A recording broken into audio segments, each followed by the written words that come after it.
dua hal yang akan jadi fokusnya, bulbus oculinya dan juga nervus opticusnya untuk persarafannya. Kemudian ada beberapa organ-organ tambahan yang mendukung fungsi mata, misalnya ada muskuli bulbinya, kemudian ada palpebranya, ada aparatus lacrimalis yang juga bagian dari organ visus, bukan organ visusnya, tapi ya di di orbitannya.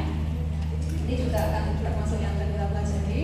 Jadi kita sudah tahu bahwa oculus itu dia terletak di dalam kapsul orbita. Nggak usah dihafalin ya dia ini, yang penting tahu aja. Kalau kita lihat lagi, mungkin pas awal-awal masuk dulu udah belajar banyak tentang tulang-tulang ya, nama tulang-tulang, os apa. Jadi bisa diingat-ingat lagi, kuningnya os frontale, kemudian os nasale, kemudian ini apa ini dari os maxillaris ya, maxillaris tapi ujungnya yang processus frontalisnya. Yang mungkin harus diperhatikan ini di sini ya, fossa lacrimalis di sini ada di os lacrimalis, nanti kita itu akan menemukan suatu glandula ya, penghasil air mata ya.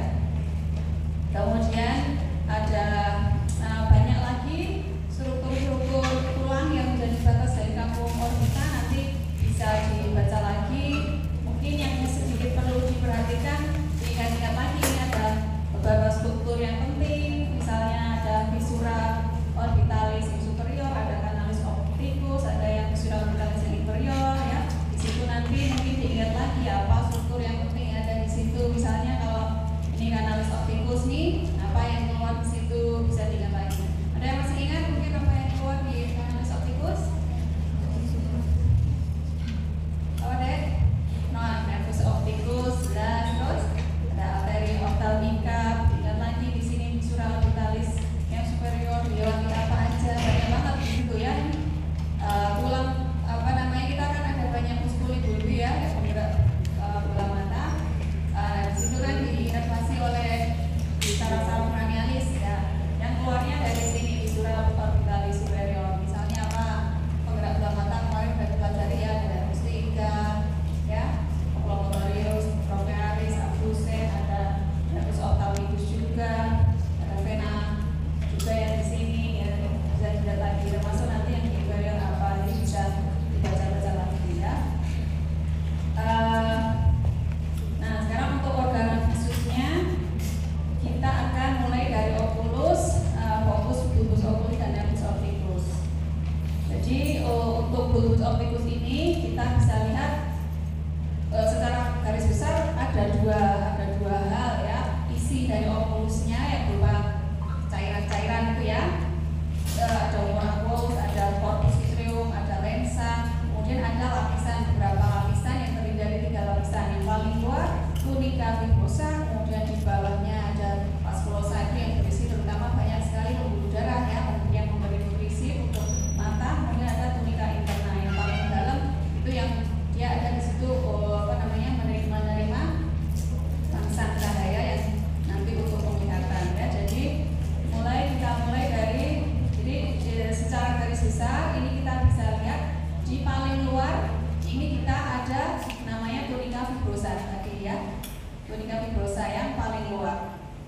Jadi di sini adalah kornea, kemudian yang di belakangnya ini adalah sklera ya. Kalau kalian lihat mata bagian yang putih itu sklera, kemudian yang di tengah yang dia agak melengkung gitu ya, di depan ini adalah kornea. Kemudian di bawahnya lebih dalam lagi adalah tunica vasculosa, atau kita juga kadang menyebutnya sebagai uvea. Nah di sini ini yang merah-merah ini ya, ini di sini yang termasuk bagian ini, lapisan ini ada namanya ini choroid ya, choroid. Kemudian masuk ke tengah ke depan ada processus ciliaris dan ada yang namanya iris. Nah ini iris. Kemudian yang paling dalam tunica neorosa, ini nanti di situ ada retina ya, retina yang sebagai tempat banyak di situ nanti ada reseptor untuk penglihatan. Nah di sini lebih jelas lagi kita lihat ini kalau yang paling luar, kemudian masuk lagi tunica vasculosanya, kemudian di sini lebih jelas kelihatan badan-badan siliarnya ya, corpus ciliaris dengan proses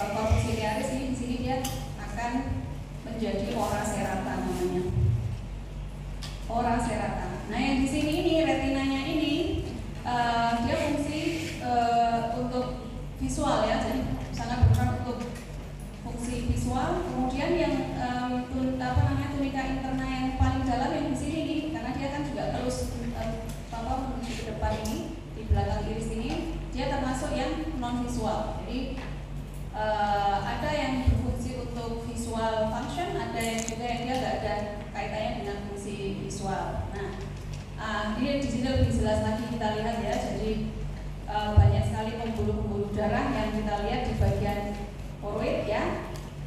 Kemudian yang kita lihat di sini juga di sklera, ini jadi tempat masuknya beberapa muskuli bulbi ya. Nah, kita mulai dari tunika fibrosa. Ini kornea ya. Kornea ini completely avascular ya. Jadi dia di sini nggak ada pembuluh darahnya. Mungkin bisa diperhatikan sendiri-sendiri ya. Kalau di sini tadi diperhatikan kalau dia dari samping ya, bukan dari gambaran anterior, ya batas untuk pertemuan antara kornea dengan sklera itu ada yang namanya limbus kornea ya, limbus kornea. Jadi yang batas dengan sklera ini. Kemudian ini adalah media refraksi yang paling depan dan yang paling besar ya. Untuk refraksi ini yang paling besar dia sklera ini. Jadi dia fungsinya sangat penting untuk refraksi. Dan juga untuk tentunya proteksi dari bagian-bagian mata yang sebelah dalam ya. Tembus cahaya pastinya. Kemudian kalau kita lihat pada orang-orang yang sudah tua, kadang-kadang ada semacam kelihatan kayak keruh di tepi-tepinya. Nah, itu disebut sebagai arcus senilis karena sudah menurun dia. Sangat sensitif terhadap sentuhan. Nah, itu kalau ada yang mau nyoba-nyoba pakai semuanya disentuh di situ, dia sangat sensitif ya. Dan ingat mungkin dari situ dia saraf yang berperan penting adalah nervus ophthalmicus. Kemudian ada yang namanya refleks kornea. Jadi begitu ada sentuhan, kita otomatis nanti akan kayak berkedip gitu ya. Jadi untuk melindungi mata tentunya. Nah, sklera ini sangat keras ya, karena dia memang untuk membentuk bola matanya. Jadi dia kalau yang di belakang 5/6-nya ini dia adalah skleranya. Di korneanya hanya yang sedikit, yang 1/6 bagian anteriornya. Dia terdiri dari kolagen, serabut kolagen dan sifatnya elastis. Kemudian di permukaannya dia dilapisi oleh suatu selaput yang namanya konjungtiva ya. Tadi juga sudah saya sampaikan bahwa ada beberapa muskuli di bulbus ya yang nanti akan nembus di situ. Kemudian ada relatif avaskular dan kemudian yang agak penting mungkin di sini ya, yang ini yang harus semuanya harus paham. Jadi kita lihat yang di antara sklera dengan kornea ini ada suatu struktur yang disebut sulcus sklera. Dan perbatasannya tadi sudah tahu ya, namanya limbus. Nah, sulcus sklera ini penting karena kalau kita lihat di sini ya, jadi di sini ada suatu kanal. Kalau diperhatikan di sebelah dalamnya ini ada semacam jaringan trabekula yang merupakan tempat nanti proses aliran dari umur aqueous itu nanti dia akan melewati sini. Jadi kalau ada gangguan dalam proses absorpsi dan aliran dari umur aqueous di sini nanti bisa mengganggu tekanan bola mata ya. Kalau ada peningkatan tekanan bola mata, kalau dia di sini alirannya terganggu, tekanan bola mata bisa meningkat. Nah, ini bisa timbul kelainan juga ya. Ada kelainan yang disebut glaukoma kalau pernah dengar.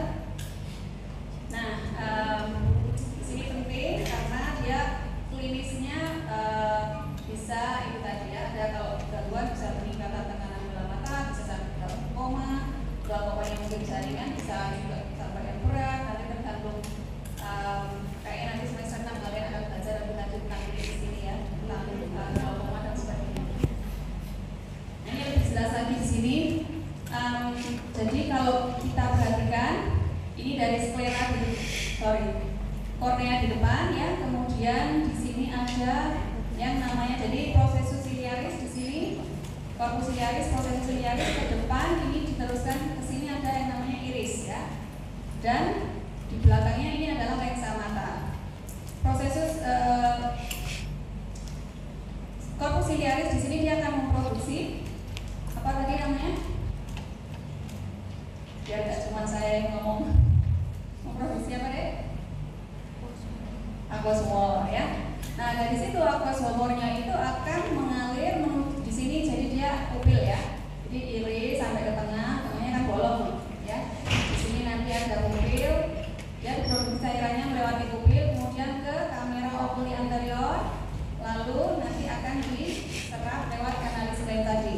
Jadi di sini di belakang apa namanya iris ini dia adalah kamera okuli yang posterior, yang di depannya ini adalah kamera okuli posterior.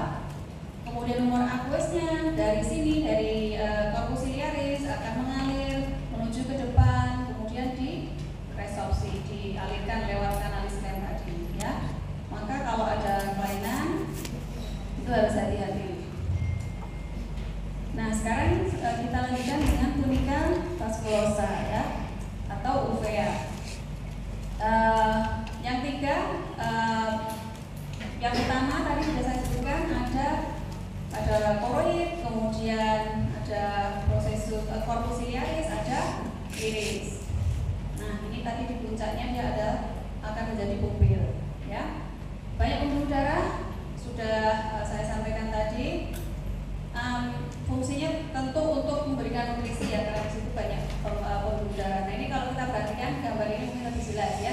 Jadi di sini kita lihat bahwa pembuluh darah besar ini jadi apa namanya di lapisan yang lebih luar ya. Ini di luar ini pembuluh darah besar kalau kita perhatikan. Kemudian di sebelah dalam ini lebih banyak nanti yang lebih kecil, pembuluh darahnya yang lebih kecil-kecil, yang kapiler-kapiler yang lebih kecil.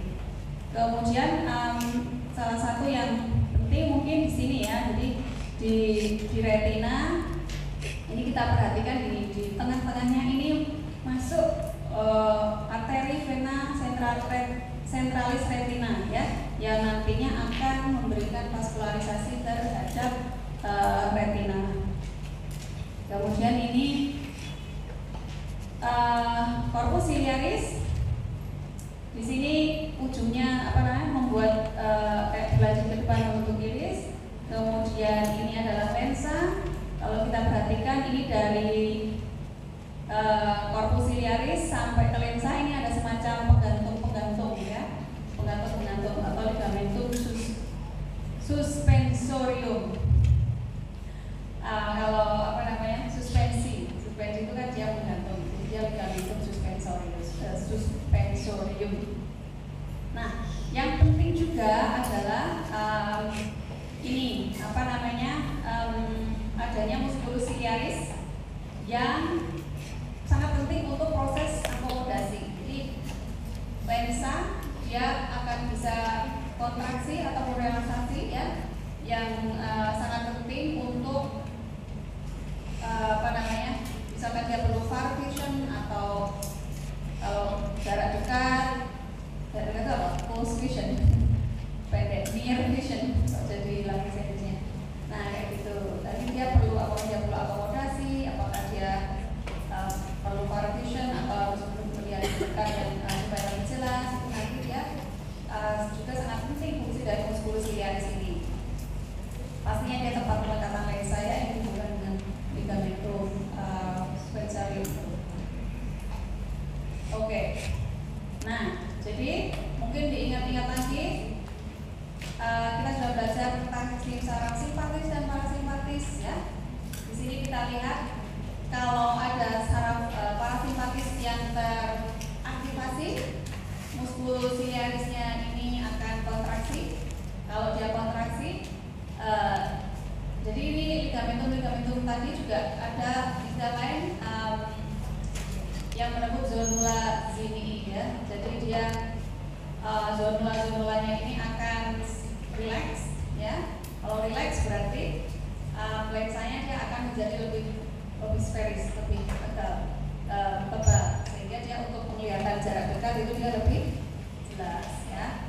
Kemudian kita ingat lagi juga kalau nggak ada perangsang parasimpatis tadi, ini dia akan relax ya. Nah kalau dia relax otomatis tadi zonula-zonulanya, benang-benangnya itu dia akan ketarik ya, jadi dia tegang, lensanya dia akan terstretching lebih, jadi lebih tipis ya. Jadi dia bisa untuk akomodasi untuk melihat lebih jauh.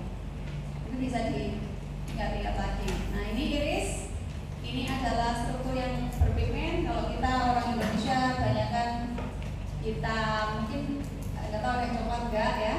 Tapi kalau bule-bule kadang ada yang hijau, ada yang biru ya. Nah ini karena kenapa matanya warnanya beda-beda itu karena memang irisnya itu ada pigmennya, dan pigmennya beda-beda, pada beberapa ras tertentu dia berbeda ya.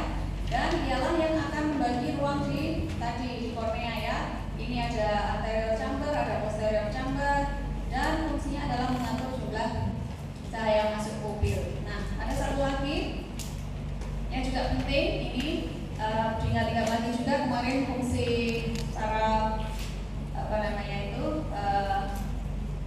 otonom, kapan kita meiosis, kapan midriasis ya. Di situ juga ada fungsi dari musculus sphincter dari pupil ini.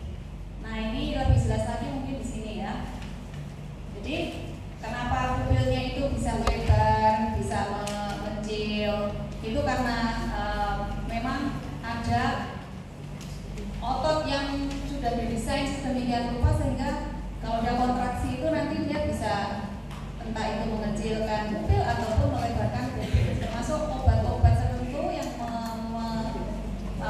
menstimulasi sistem saraf kita itu juga bisa memperlebar ataupun mengecilkan pupil kita ya. Karena kalau mungkin sudah puas nanti di bagian mata ya, kadang kalau perlu pemeriksaan yang pupilnya harus melebar itu nanti dia ditetesi dulu midriaticum obatnya biar pupilnya melebar gitu ya. Jadi ini kalau ada rangsang parasimpatis nanti otot-otot yang sirkuler ini dia akan kontraksi sehingga dia jadi lebih mengecil. Sebaliknya kalau dia rangsangnya simpatis maka dia yang berkontraksi itu yang radial sehingga dia kayak tertarik gitu sehingga lebih lebih lebar ya. Jadi ini tadi yang bentuknya radial, maka kalau dia kontraksi otomatis pupilnya akan melebar. Tapi kalau yang kontraksi sphincter pupil ini yang bentuknya sirkuler, maka dia akan terjadi meiosis. Kalau dilatur pupil memang karena dia untuk dilatasi pupil, jadi dia bentuknya radial ya, ditarik keluar itu biar lebih melebar ya pupilnya. Nah jadi ini yang sudah saya sampaikan tadi ya, dilator pupil yang bentuknya radial ke sana, kemudian ini yang parasimpatis tadi sphincter pupil kalau dia kontraksi sehingga dia jadi lebih jadi meiosis. Jadi diingat. Nah ini yang kemarin kita sempat belajar nervus cranialis ya. 3, 7, 9, 10 yang memberikan persarafan parasimpatis. Dalam hal ini yang kita bicarakan adalah nervus 3 ya, karena dia juga ada inervasi ke sphincter pupil yang berfungsi untuk tadi supaya dia lebih lebih jatuh, lebih meiosis. Oke. Tunica nervosa. Jadi dia ada di sini yang paling dalam tunica nervosa. Retina yang paling penting untuk menerima rangsang cahaya ya. Kemudian jadi stratum pigmenti ini dia yang pas berlekatan dengan stratum vasculosa, tunica vasculosa ya. Ada 3 bagian untuk retina ini. Tadi saya bilang ada yang dia untuk fungsi visual, ada yang dia non visual. Nah yang visual ini adalah pars optica, di mana di situ kita bisa melihat adanya sel-sel konus dan basius. Sementara pars ciliaris dan iridica ini dia tidak berfungsi untuk penglihatan. Oke, jadi kita nanti mungkin lebih jelas kita lihat kalau pas ada gambarnya ya. Jadi retina itu di belakangnya, jadi dia sebenarnya lanjutan dari nervus opticus ya. Oke, jadi di sini kalau kita perhatikan nervus opticus ya masuk ke sini, dia lanjutannya akan menjadi retina. Nah di sini yang pars optica yang dia banyak reseptor untuk cahaya, sementara yang di sini ini adalah pars tadi saya sebutkan di depan ya, yang pars ciliaris dan pars iridis, yang di belakangnya corpus ciliaris dan iris itu dia tidak ada fungsi untuk reseptor cahaya. Nah ini lebih jelas mungkin di sini ya. Nah ini yang pars ciliaris, pars iridis itu dia tidak ada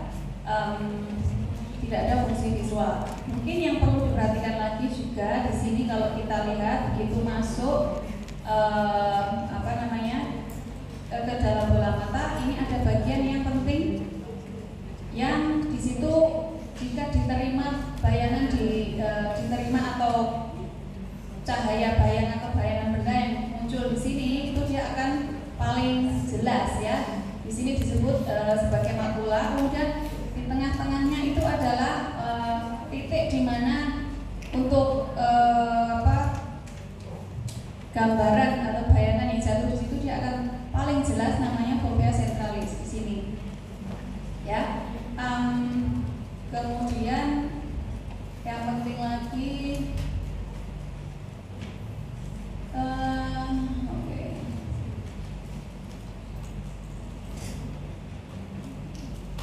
dari sini ini hampir sama ya, hampir sama tadi. Ini kanalis Klein yang sudah tadi kita bahas. Kemudian kita masuk ke cairannya. Jadi kalau kita perhatikan di sini nih, di dalam bola mata ini kan dia ada banyak cairan-cairan yang termasuk yang di belakang sini vitreous humor. Ini dia sangat penting untuk membentuk bola matanya juga. Nah, kita mulai dari humor aqueous ya. Jadi dia ada tadi diproduksi di corpus ciliaris, kemudian lebih tepatnya proses ciliaris, kemudian di situ dia akan masuk kamera oculi posterior, masuk ke depan ke kamera oculi anterior ya. Terus masuk ke sinus filum sclera tadi yang kita sudah bicarakan di kanalis Klein. Kemudian lensa yang dia dibungkus oleh suatu kapsul yang namanya kapsula lentis. Kemudian kalau hal-hal lain yang penting untuk lensa itu mungkin sudah sering dengar ada yang namanya katarak, di mana lensanya di situ itu dia tampak keruh sehingga bisa mengganggu visus ya, terutama kalau misalkan sudah tua itu sering kita temui orang-orang yang katarak, atau mungkin kalaupun dia belum tua ada katarak yang juga disebabkan oleh penyakit tertentu. Misalnya apa deh? Meskipun dia mungkin belum terlalu tua ya sebenarnya, tapi kok sudah katarak, itu biasanya dia orang-orang dengan penyakit apa? Ada yang tahu? Ada yang tahu?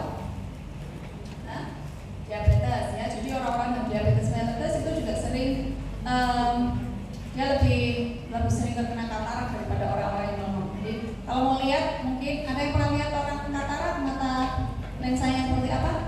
Ya, jadi dia tidak jernih tapi kelihatan di tengah itu dia kayak keruh gitu ya. Mungkin nah ini corpus vitreum. Corpus vitreum di sini di bagian posterior ini ya. Jadi dia merupakan massa glandinus dan dia akan sangat penting untuk menjaga supaya retinanya ini dia nggak kemana-mana ya. Jadi dia biar kayak semacam fiksator ya, memfiksasi supaya dia tetap di tempatnya, retinanya itu tetap di tempatnya dan lensanya juga nggak kemana-mana ya. Jadi dia sangat viskus, bisa sampai 4 kali lebih besar dari air ya viskositasnya.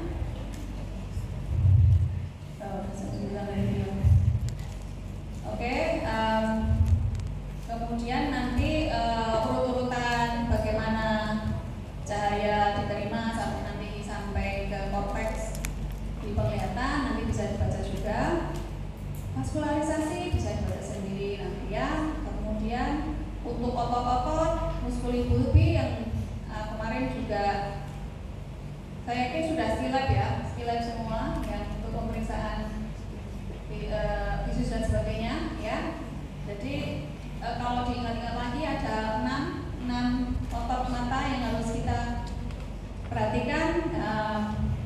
Ada yang rectus ya, baik yang lateral medial superior inferior ataupun yang oblik, kemudian ada levator palpebra, semuanya nanti dia akan berfungsi untuk menggerakkan bola mata. Kemudian kalau ini levator palpebra ini juga penting, kalau misalnya dia ada gangguan nanti kelopak matanya menutup terus, bisa ada gangguan yang namanya ptosis ya. Jadi kita lihat kemarin kenapa di skilab kali praktikum salah satunya kan pasien diminta untuk menggerakkan mata ke berbagai arah ya. Jadi 6 arah kardinal itu karena dia memang penting untuk melihat ini. Jadi otot-otot bola matanya itu dia memang masih bagus atau enggak. Jadi sudah diajarkan kemarin juga di skilab ya caranya bagaimana. Oke.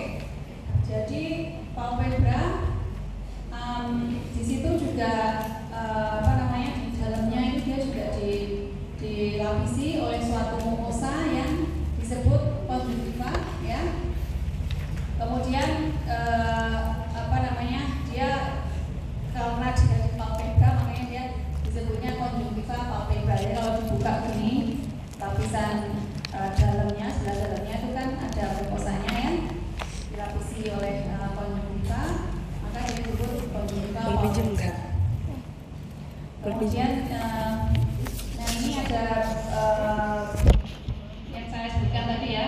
Di sini kita lihat merah-merah ini adalah pembuluh-pembuluh darah yang bisa kita lihat di mata. Nah, kalau misalkan ada kondisi peradangan atau infeksi pada mata, itu kita bisa melihat hiperemi dari bola mata. Jadi yang sering ditemui nanti kita mungkin menemukan konjungtiva hiperemis gitu. Jadi konjungtivanya itu pembuluh darahnya itu lebih banyak karena mungkin ada suatu peradangan atau suatu infeksi, tergantung nanti apakah di konjungtiva ya nanti beda penyakit nanti penampakan hiperemisnya itu juga akan berbeda. Jadi nanti bisa jadi salah satu tanda kita menentukan diagnosis kita untuk kelainan di mata ya. Ini dia diperkuat oleh suatu jaringan ikat yang di sini kita kalau kita lihat ada banyak sekresi cairan lemak ya, karena dia kan juga harus dia nggak boleh ini ya, kalau nggak ada cairannya nanti kan kering gitu ya. Nah, cairan lemaknya ini dia fungsinya adalah untuk melumasi tepi palpebra ya supaya tidak lengket. Kemudian ini satu lagi yang juga saya sampaikan adalah tentang ductus lacrimalis. Nah, ini kita lihat ductus lacrimalis. Di sini kita bisa temukan di bagian superior lateral ya, superior lateral dari bulbus oculi. Tapi saluran-salurannya kalau kita perhatikan ductus lacrimalis nanti dia akan ada yang kelanjutannya di sini ductus nasolacrimalis. Jadi kalau ada cairan atau air mata yang keluar itu bisa juga sampai ke sini ya. Jadi kalau nangis sesenggukan banyak keluar air mata, bisa juga meler-meler sampai hidung ya, karena memang dari ductus lacrimalisnya di sini nih ada kelanjutannya dengan ini ductus nasolacrimalis, sehingga dia bisa tadi ya ini seperti yang saya sampaikan. Oke, ini untuk yang organ visus. Kemudian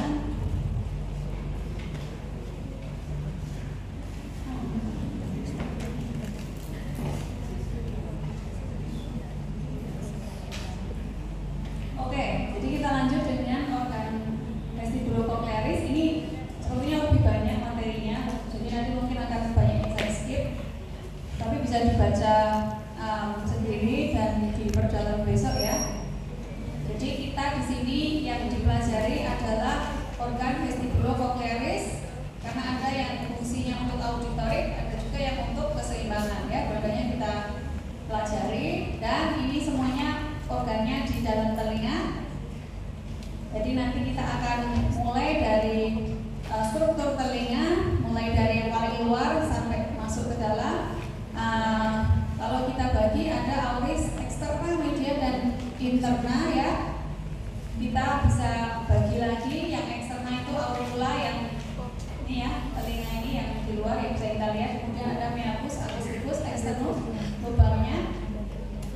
Kemudian yang auris media yang bagian tengah, di situ nanti terutama ada kafum timpani yang dibatasi dengan bagian eksternanya oleh membran timpani. Kemudian yang juga sangat penting, di situ ada banyak tulang-tulang pendengaran atau sebelah auditiva, dan ada tuba auditiva. Kemudian yang bagian dalam di sini terutama ya, kalau telinga bagian dalam itu adalah tempat kita menemukan reseptor-reseptor, entah itu pendengaran, entah itu keseimbangan. Jadi di sini yang eksternal ya, di sini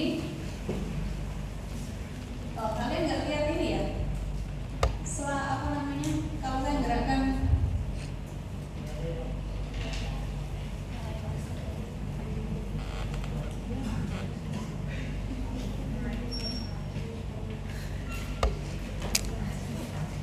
nggak kelihatan ya, pointernya nggak kelihatan.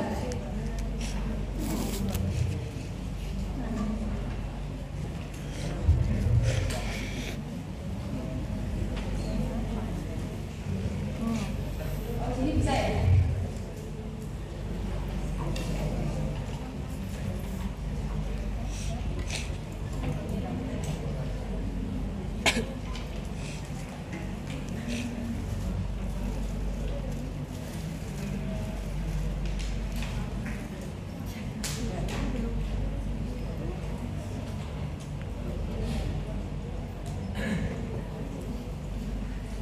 Nah, sekarang udah bisa ya? Tadi pas di presenter view jadi nggak kelihatan kalian. Oke, jadi ini yang eksternal, kemudian media, kemudian yang interna. Kita intinya kalau yang luar itu kan apa namanya, auricula dan meatus acusticus yang eksternus, yang nanti dia di sini terutama untuk auricula ini dia akan untuk menerima suara ya yang dari luar. Kemudian di auricula sendiri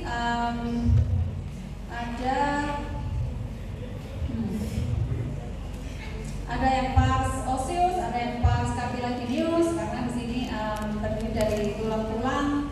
Sementara di sini ada banyak cartilago ya. Kemudian ini kalau auricula mungkin auris eksterna ini yang penting mungkin di sini ya. Jadi semuanya cartilago kecuali yang di lobulus sini ya. Kemudian yang penting juga ini tragus pain. Kalau di Skilleps kemarin juga untuk pemeriksaan ya, palpasi juga pasti di sini akan diperiksa apakah ada nyeri tekan di daerah tragus atau tragus pain ya. Kalau ada kelainan misalnya ada otitis eksterna, biasanya tragus pain-nya akan didapatkan di situ ya. Kemudian inervasinya ini gampang ya, sudah diingat lagi kemarin kan sudah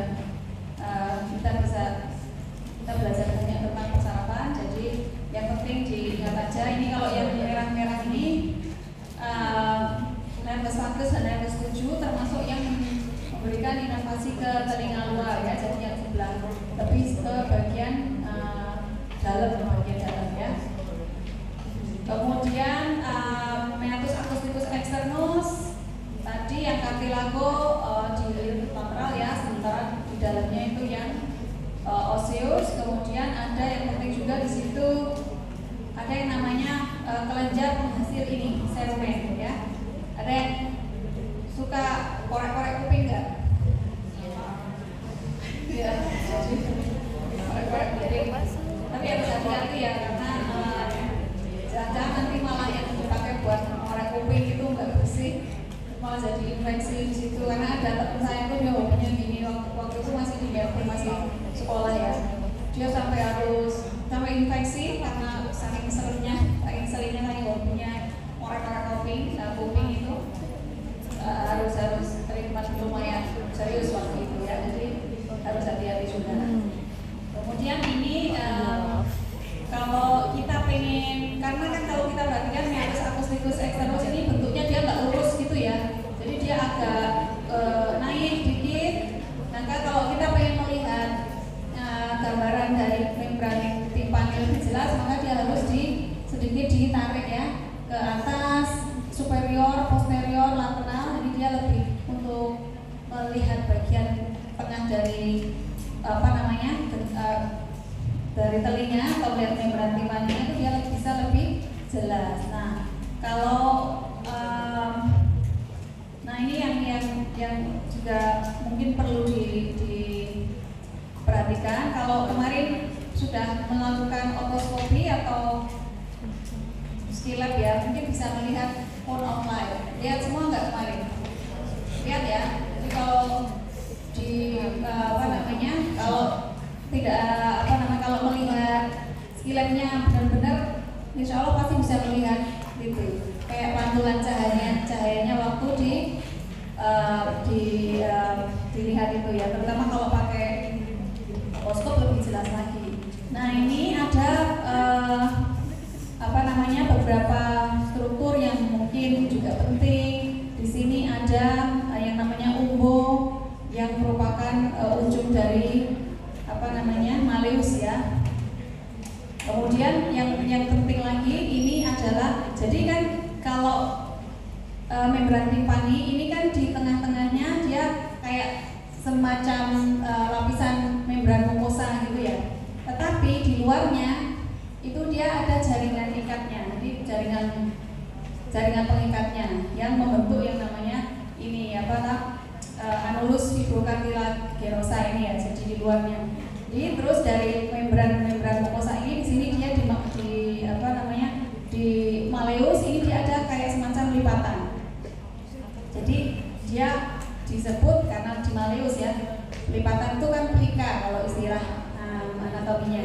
Jadi plika malleolaris posterior, kemudian yang di depan itu namanya plika malleolaris anterior. Nah di sini ada bagian yang di atas plika tadi namanya adalah pars flaccida. Jadi dia lebih berbeda strukturnya dibandingkan yang di bawah. Kalau di sini dia namanya pars tensa, di sini pars flaccida yang di atas dari plika malleolaris ya. Kemudian ini bisa dibaca lagi nanti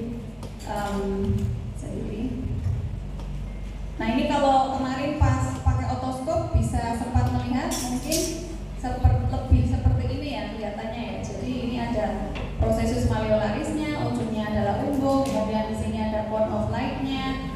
Nah di sini di atas ini adalah ini semuanya pars tensa, kemudian di atas yang sepertiga itu yang pars flaccida, dia lebih tipis jaringannya.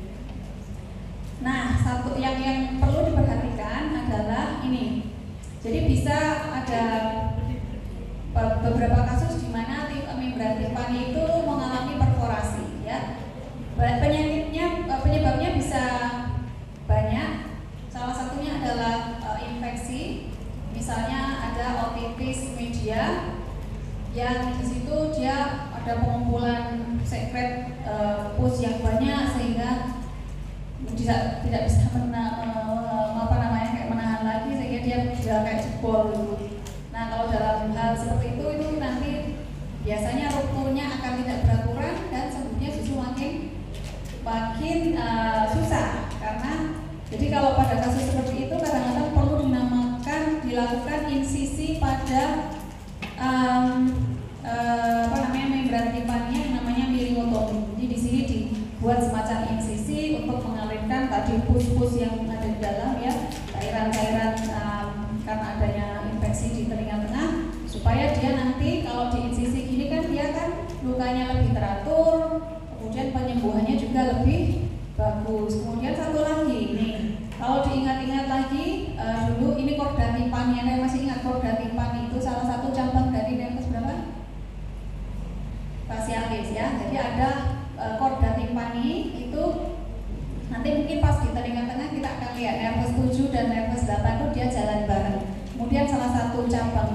korda timpani ini dia jalan di sini nih, lewat di sini. Jadi di apa namanya, di telinga tengah itu di sepertiga atasnya itu tempat yang dilewati oleh korda timpani. Makanya kalau tadi kita mau melakukan misalnya miringotomi atau insisi di membran timpani, dia harus dikerjakannya di bawah ya, di bawah. Karena kalau di sepertiga atas takutnya nanti bisa kena korda timpaninya, jadi bisa mengganggu. Korda timpani kemarin untuk apa ya? Inovasinya apa ya? Apa? Misalkan nih dia miringotomi atau apalah, ada trauma kena sepertiga yang atas, ini sepertiga posterior, yang superior. Korda timpani nih.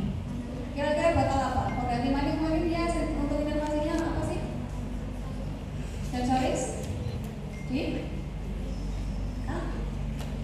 Ya keras. Tidak. Berarti mungkin yang untuk apa? Tes ya? Apa?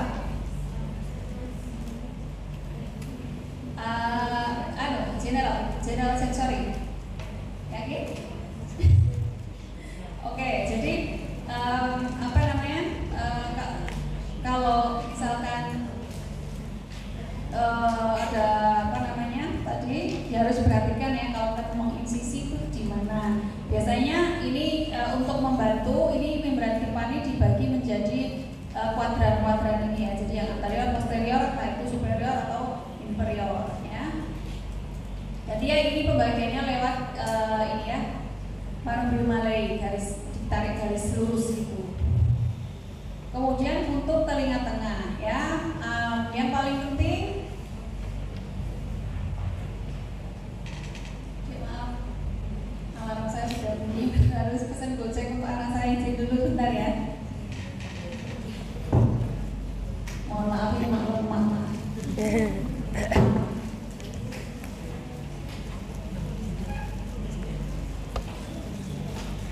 Ada cerita.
Struktur yang penting harus dipahami, apa namanya, ada 3 osikula auditiva ya, malleus, incus, stapes, yang nantinya dia akan meneruskan apa namanya, suara yang diterima dari telinga luar ya masuk, kemudian diresonansi di meatus acousticus externus. Nah nantinya dia akan diterima oleh tulang-tulang pendengaran di telinga tengah, dan nanti selanjutnya akan diteruskan ke reseptor-reseptor entah itu pendengaran, pendengaran, dan kali ini pendengaran ya, karena kita bicara tentang auditory. Terus nantinya akan diproses di telinga tengah ya. Nah ini kalau kita lihat satu lagi yang penting tadi adalah tuba eustachiia atau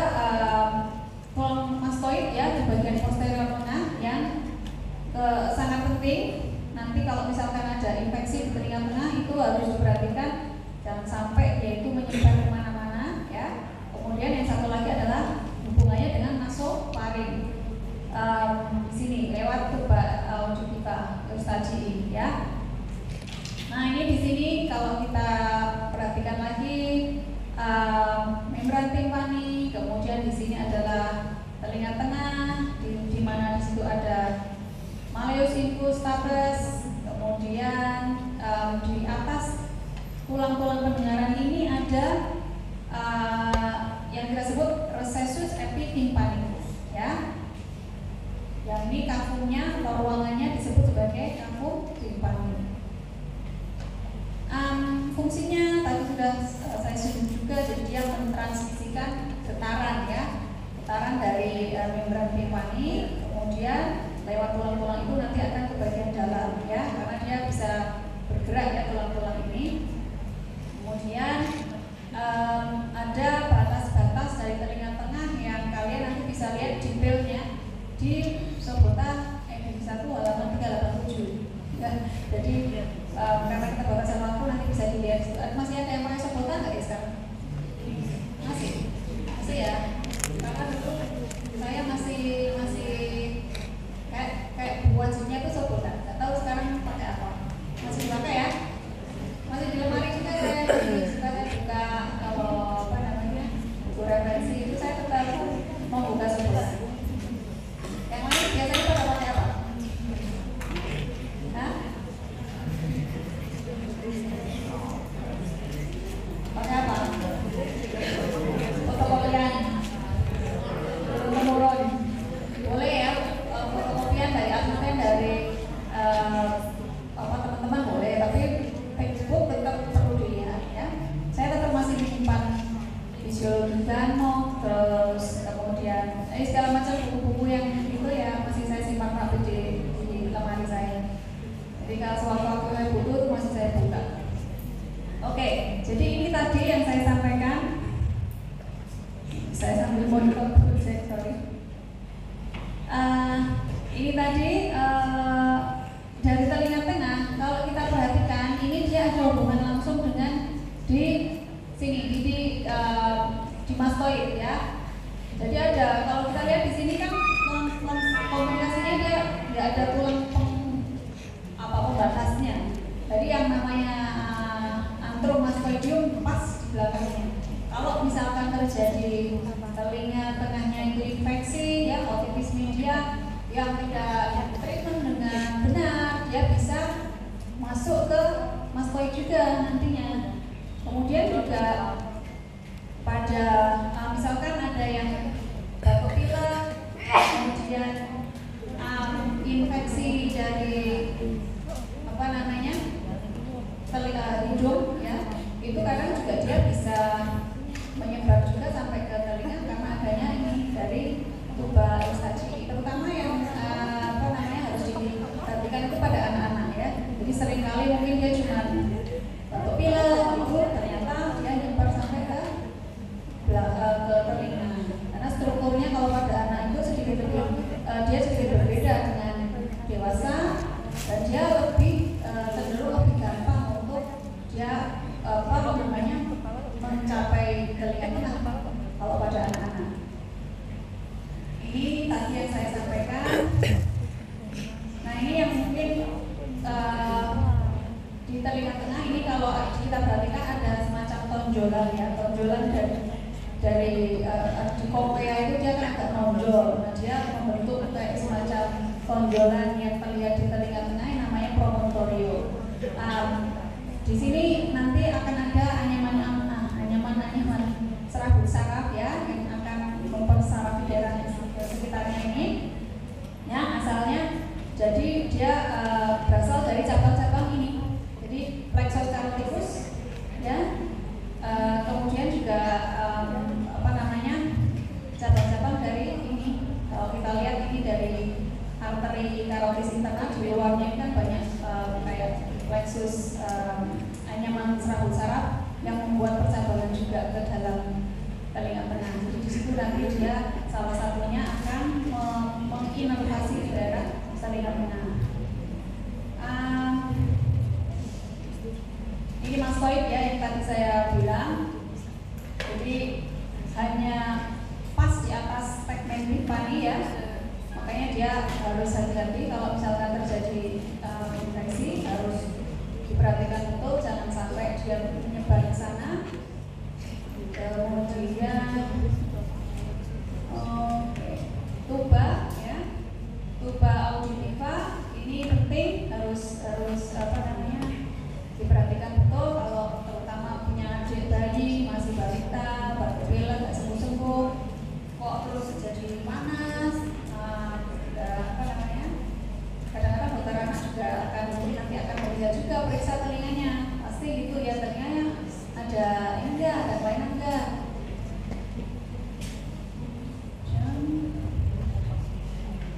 Oke, udah 30. Yang selanjutnya siapa deh? Kuliah kalian teriak nih. Oke. Nah, apa sih fungsi dari tuba eustachiyi? Nah, ini dia sangat penting untuk menyeimbangkan tekanan udara. Ya. Jadi saya nggak tahu apakah ada yang pernah mengalami dia naik pesawat setelah di ketinggian tertentu terus jadi suakin banget, ada nggak? Dulu saya sempat juga sampai suakinnya bukan main. Nah ini makanya kita sering disuruh harus ngelan gitu ya, supaya salah satunya adalah kita berusaha untuk menyeimbangkan tekanan di telinga juga, ngelan gitu ya. Oke, jadi ini tulang-tulang pendengaran, malleus incus stapes, ini stapes yang khas ya. Jadi ada crus, lip ini kalau sebutan namanya nanti dia akan punya crus ya. Crus anterior, crus posterior, kemudian ini head itu kaput ya, kaput stapes, basis stapes. Ini basis stapesnya nanti yang akan menempel di telinga tengah ya, di fenestra di sini. Kemudian yang penting, jadi ada beberapa ligamentum ya. Kalau kita perhatikan di sini, ini dari Sobota juga deh, bisa dilihat. Tapi hasil scan jadi mungkin aslinya lebih bagus lagi kalau dilihat di Sobota. Jadi supaya dia terfiksasi ada banyak sekali ligamentum yang memfiksasi ya. Satu yang penting mungkin yang harus diperhatikan di sini adalah musculus tensor tympani ya. Jadi dia melekat di sini tendonnya di malleus ya. Kemudian satu lagi musculus stapedius ya. Dua musculus ini dia sangat penting karena nanti dia ada yang namanya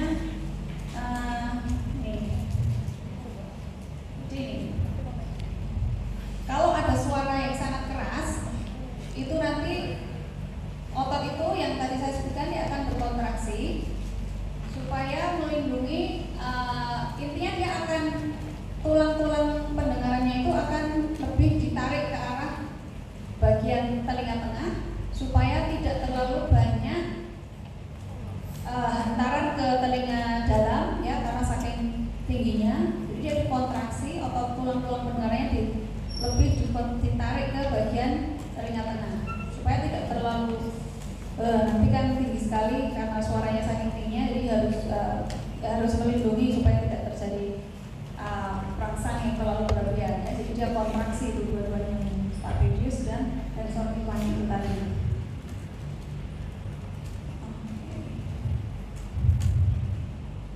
Nah sekarang yang terakhir tadi mungkin moga-moga bulannya agak terang. Jadi di telinga tengah ini ada yang namanya jadi ada bagian yang berupa tulang-tulang ya, yang namanya labyrinthus osseus, ada yang berupa labyrinthus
koklearisnya. Nah, di dalam pipanya, ductusnya itu yang namanya endolimfer ya. Kemudian jadi untuk pendengaran yang berfungsi adalah perannya lebih pada ductus koklearis ya. Sementara untuk keseimbangan itu yang lain. Jadi kalau reseptor di telinga ada 6 ya. Ada ini ductus koklearis, ductus dan lain-lain. Limanya untuk keseimbangan, 1 untuk pendengaran, yaitu yang di ductus koklearis. Jadi nanti kita lihat ada, nah ini, jadi saya bilang tadi ya, ini nervus 8. Ini kalau kita perhatikan di sini dia pas berdampingan dengan nervus 7 ya. Nanti dia yang salah satu cabangnya korda timpani yang tadi ada di lewat di telinga tengah. Kemudian dari nervus 8 ini nanti akan ada nervus koklearisnya yang untuk pendengaran. Kemudian yang yang vestibularis itu yang untuk keseimbangan. Jadi, nah ini kalau gambaran ini saya dari mana ya lupa. Lupa deh. Oke, jadi vestibulum mungkin lebih gampangnya kita lihat di gambar aja ya. Nah ini. Jadi ini adalah yang langsung melekat, melekat dengan periosteumnya, dilapisi periosteumnya. Ini adalah labirintus yang oseusnya ada di sini, ada vestibula, kemudian ini ada kanalis-kanalisnya. Nah kalau yang ductus-ductusnya itulah yang labirintus oseus. Di sini ada sabulus, kemudian ini ada utriculus. Dari ductus semicircularis ini nanti di ujungnya dia akan melebar membentuk yang disebut ampula ya. Kemudian dari sini cairannya akan terkumpul ke utriculus ya. Masing-masing dari utriculus dan sabulus akan ada ductusnya. Kemudian bergabung ke sini membentuk jadi aqueductus vestibularis. Nanti di sini saya tunjukkan gambar sampingnya mungkin. Nah, nanti di sini dia akan ujungnya ini adalah kayak kantung gitu ya, kantung di ekstradural ya. Dia akan menjadi tempat penampungan atau muara dari berbagai ductus di sini. Jadi namanya ductus saccus ya. Kantong itu saccus, kalau ductus itu salurannya. Saccus endolimfaticus. Jadi di sini nanti cairan-cairannya akan diresorpsi ya, supaya dia alirannya tetap juga terjaga.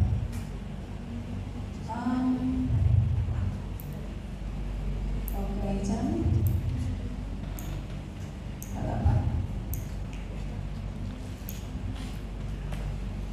Oke, jadi ini untuk kesimpulannya yang mungkin secara garis besar, kalau kita berbicara tentang telinga, itu ada 2 sistem yang kita perlu perhatikan. 1, sistem auditorik ya, untuk pendengaran. Jadi dia adalah sifatnya eksteroseptif. Tadi kalau pendengaran reseptornya apa deh? Ada di mana? Ductus koklearis ya. Kemudian untuk yang sistem vestibuler itu adalah proprioseptif karena dia berkaitan dengan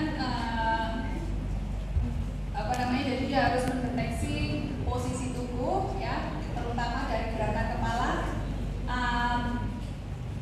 Di situ nanti yang akan bertanggung jawab atau reseptornya itu ada di 5 ductus yang lainnya ya. Selain ductus koklearis kan ada 6 ya. Jadi reseptornya berupa mekanoseptor itu adalah sel-sel rambut yang terdapat di 6 ini. Mana ya? Oke. Jadi ini reseptor-reseptor yang berfungsi untuk entah itu auditoris ataupun vestibularis itu ada di sel-sel rambut yang kalau untuk pendengaran berarti dia ada di organ spiral ya, organ kortik. Kemudian kalau dia sel-sel rambut yang untuk keseimbangan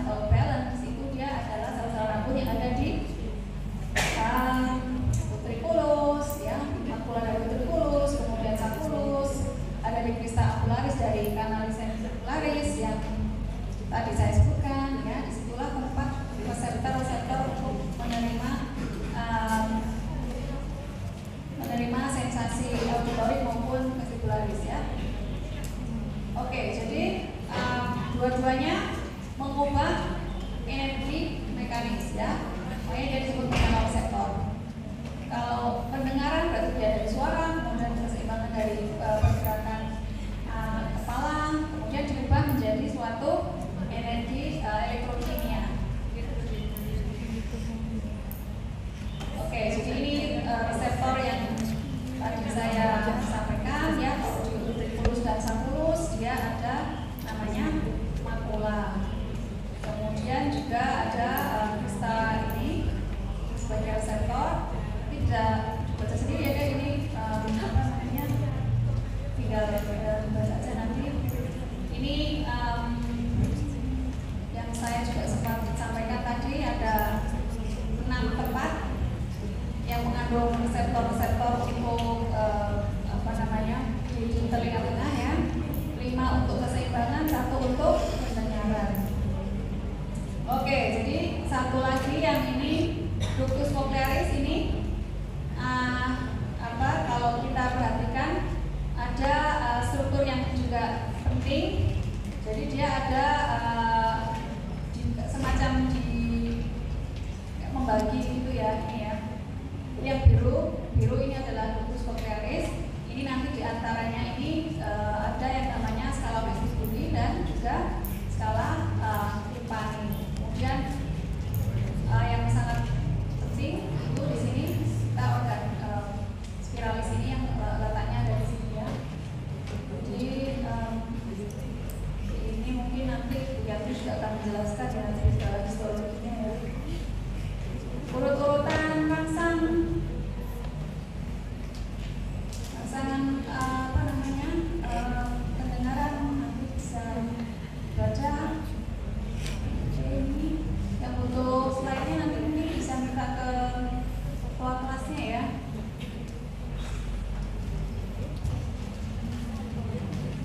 Oke. Mungkin itu dari saya ya. Besok mudah-mudahan bisa lebih diperdalam lagi saat praktikum.